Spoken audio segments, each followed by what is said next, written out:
Hey yo, welcome to Pimp Your Food. Hindi ko sukat, akalain masarap pala ang utak. Gawa tayo ng dinakdakan. Ang masarap sa kanin, masarap sa pulutan. Let's go!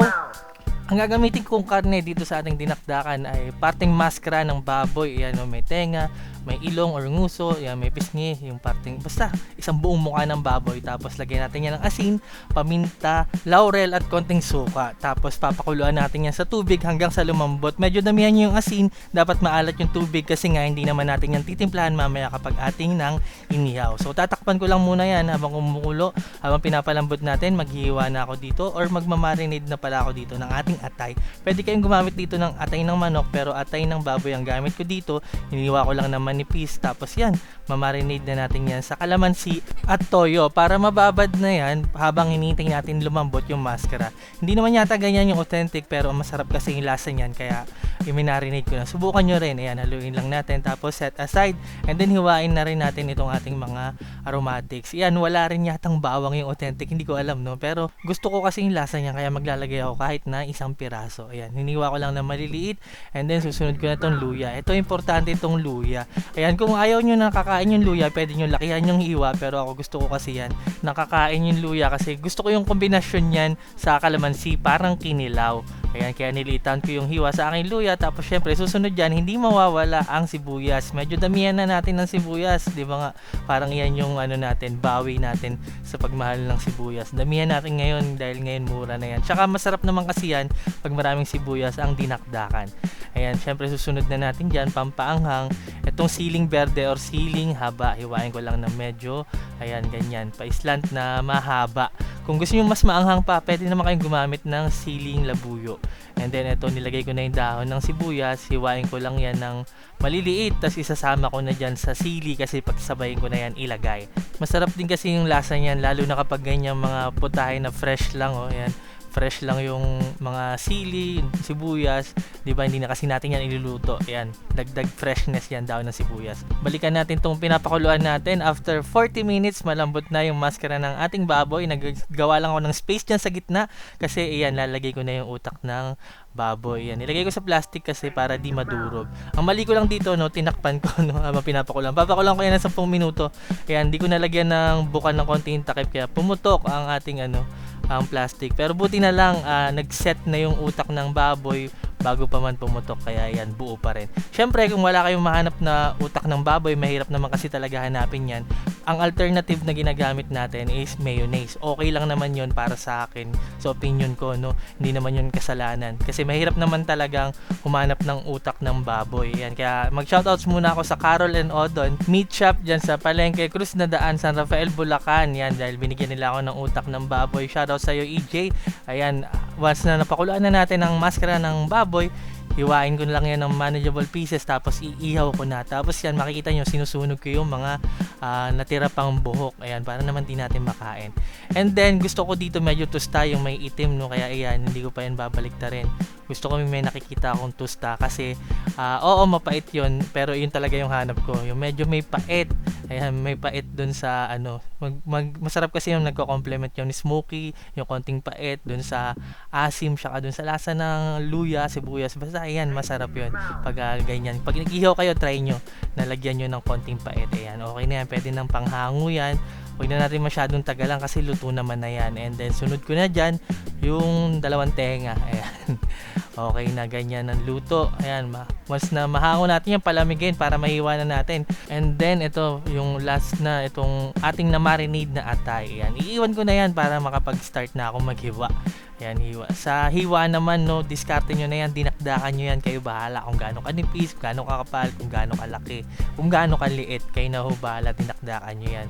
Dinakdakan pa rin ang kakalabasan yan kahit pahiwain nyo ng pa-star yan. Ayan, or kahit nga mayonnaise ang gamit nyo, no, sa opinion ko lang, no, dinakdakan pa rin yun. Kasi yun naman talaga, dahil tayo mga Pinoy, mga resourceful tayo, dahil nga mahirap maghanap ng utak, syempre maghanap tayo ng susunod na best alternative. Yun nga yung mayonnaise. Masarap din naman para sa akin yung mayonnaise. Hindi naman ako nagsisinungaling doon. May mga tao lang talaga na hindi trip yun. Hindi naman natin yung mapipilit. Pero yan, kung may access kayo sa utak, yan, subukan nyo, masarap. Tapos ito, dahil nga nakakapagod maghiwa, ayan, nangungumit na ako ng ano dito, karne. Masarap kasi yung mga part na yun, yung parang sa likod ng tenga yata yun, yung may laman at taba. Ayun, nasarap nun. Ayan, nahiwa na natin yung maskara natin. And then, huli na, ito, medyo nalilimutan ko na tuloy itong nakasalang na atay. Medyo na-overcook, pero ang mahalaga lang naman, wag sumama ang lasa niya. Ayan, hiwain ko lang din ng maninipis ang ating mga atay. Yan, nahiwa na natin lahat, maskara at atay. Susunod na gawin natin yung sauce, dinakdakan sauce. Pero bago yun, pasalamat muna ako sa sponsor nitong video. Ang episode na ito ay hatid sa atin ng pinakabagong laro sa Phoenix Game. Ito ang Minesweeper. Kailangan mo lamang hulaan sa field ang tile na walang bomba upang makausad ka sa susunod na multiplier. Mas malayo ang iyong mararating ay mas malaki ang iyong mapapanalunan. Ang kagandahan pa sa game na ito ay pwede mong wag tapusin ang field at mag-cash out kung kontento ka na sa iyong premyo. Sample ay itong aking laro. Nagbet lamang ako dito ng 10 pesos at natapos ko ang field at umabot sa 13 na multiplier. Kung kaya naging 130 ang aking premyo at may chance pang madagdagan gamit ang win wheel. Kung saan umabot ng total 156 pesos ang aking napanalunan gamit lamang ang 10 pesos na bet. Bukod sa Minesweeper ay marami pang laro ang pwedeng pagpilian katulad ng color game at mga slot machines.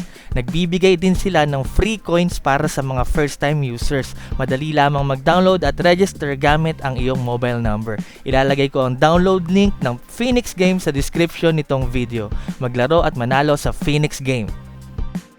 Eto na ang ating utak na napakuluan, imamash na natin yan. Kakalabasan yan, parang mayonnaise na din, yun, diba? Kaya siguro mayonnaise ang ginamit nating alternative kasi parang magkamuka. And then titimplahan ko na yan. Ang gamit talaga dyan, sukang Ilocos. Pero yun nga, kung wala ulit, gamitin nyo na lang yung paborito nyo suka. Eto, ang gamit ko dito, yung tuba. And then naglagay ako dito ng kalamansi. Ayan, maganda yan. Mas gusto ko lamang yung lasa ng kalamansi. Kaya i-adjust ko pa yan mamaya. And then maglalagay ako dito ng seasoning, liquid seasoning. Ayan. And then haluin natin na mabuti hanggang sa maging well combined at parang maging smooth na talaga siya. Sauce ba or parang dressing ng ano ba pagkakaiba nun? And then yan, dinagdagan ko pa ng kalamansi. Yan, wag nyo kakalimutan tikman para alam nyo kung anong nangyayari sa inyong ginagawa. Ayan, kapag satisfied na kayo sa lasa, ayan, simula na tayo. Damihan natin ng asin. Ayan, lagyan natin ng asin at paminta itong ating maskara kasi nga 'di ba nga hindi naman natin na yan natimplahan. So para kumagat talaga yung alat. Ayan, damihan din natin ng paminta, masarap 'yan. And then susunod ko na diyan, lalagay ko na yung bawang, yung luya, saka yung sibuyas. Ayan, tapos haluin ko muna. Kayo na bahala kung gaano karami, tansyahin nyo na yan. Pero yung sibuyas nilahat ko. Ayan, tapos haluin ko yan ng medyo may puwersa, madiin. Hayaan mong magkiskisan yung mga aromatics, yung asin paminta doon sa maskara ng baboy para talaga kumapit yung lasa saka yung amoy. Ayan, ganyan yung technique na ginagawa ko. Pero alam ko kinakamay talaga ang authentic na dinakdakan. Ayan, mas nahalo na natin mabuti, nagkiskisa na silang lahat dyan. Lalagay na natin yung iba pang sangkap tulad nitong atay. Hindi ko lang nilagay agad muna yung atay para di agad madurog. And then ito na yung siling berde, lahat na yan, pati yung dahon ng sibuyas. And then syempre finally yung ating tinakdakan na dressing or sauce. And then toss natin yan ng mabuti. Ayan, kamayin talaga natin para damang-dama ang halo or maganda ang pagkahalo. Ayan, no, kapag kontento na yung puso nyo sa pagkakahalo, syempre huwag nyo kakalimutan tikman at doon na kayo mag-a-adjust, diba? Palagi nyo dapat titikman para alam nyo nangyayari. Ayan, kapag okay na, and now look at that. Ayan, diba? Kung hindi pa po kayo nakakakita, kung di nyo alam ang itsura ng masarap na dinakdakan, congrats. Ayan po, nakakita na kayo. Ganyan ang itsura ng masarap na dinakdakan. Isa pa kaya din sinabi ko na parang dressing, no? Kasi parang salad to kasi nga ayan, di naman na tulad ng sisig na isisisling pa yan or igigisa. Ayan, di ba? Fresh lang yung mga aromatics or mga gulay-gulay na ginamit natin. At sabi ko nga, syempre kung wala kayong mabilan or mahanap na utak ng baboy, palitan nyo lang ng mayonnaise. Goods pa rin yun. Sa aking opinion, goods pa rin dahil ilang beses na ako nakatikim nun. Masarap ang dinakdakan na may mayonnaise. Pero syempre, iba pa rin talaga kung utak ng baboy ang gagamitin nyo. So sakaling may access kayo, ayan, subukan nyo yung utak ng baboy sa tinakdakan. Hindi ko ma-explain yung lasa pero yung texture parang balot, ganun. at panalo talaga yung lasa at saka magiging creamy ang inyong dinakdakan tulad ng nakikita nyo. Di ba, itsura pa lang, kaya sana subukan nyo tong recipe na to at mapaparap ka na lang sa sarap.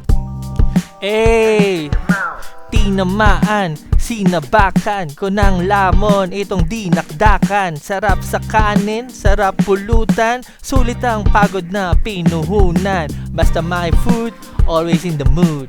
Eating like a king, as I should. Do it yourself, it's so good. Hanggang sa susunod na Pimp Your Food. Yeah! Maraming salamat sa panonood. Hanggang sa muli. Peace out, y'all.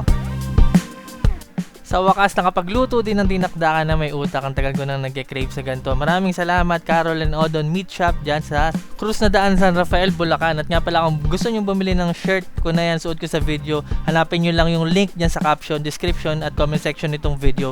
Kasi magpapalit na nga pala ako ng seller name. Kaya abang lang kayo sa updates. Basta nandyan yung link. Ayan, click nyo lang para hindi kayo maligaw. Ayan, maraming salamat sa mga nanonood sa Facebook. Ang aking Facebook page ay Pimp Your Food. Sana mag-follow kayo para lagi kayong updated sa mga pinopost kong video recipes. Ganun din naman po sa YouTube. Ang aking YouTube channel ay Tipsy Ghost Random. Sana mag-subscribe kayo. At sa TikTok, ayan, medyo malakas ang TikTok natin ngayon. Maraming salamat ha. Ayan, follow nyo ako dyan at Kev_Andrade. Maraming salamat sa palagi nyong panonood. Walang sawang pagtangkilik, pagsubaybay at pagsuporta. Ako po si Tipsy D. Salamat sa inyong lahat. Peace!